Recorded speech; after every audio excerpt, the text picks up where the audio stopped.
Buonasera a tutti, sono qui con Mugneini, l'estremo difensore dell'Ardea, che oggi si è imposta con il risultato di 7-4. Ti ho visto volare su molti palloni, devo dire hai tenuto la porta inviolata per tutte le parate che potevi fare, diciamo più di così non hai potuto. E ti volevo chiedere, secondo te qual è stato il motivo della vostra vittoria? Perché siete riusciti a primeggiare sugli avversari? Sapevamo che era una partita difficile perché il Fiumicino è una squadra molto organizzata, con un ottimo allenatore. Sapevamo già in settimana che dovevamo prepararla al meglio.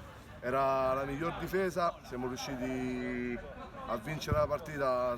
Sappiamo che dove andiamo, stanno col coltello fra i denti perché siamo la più temuta, così dicono.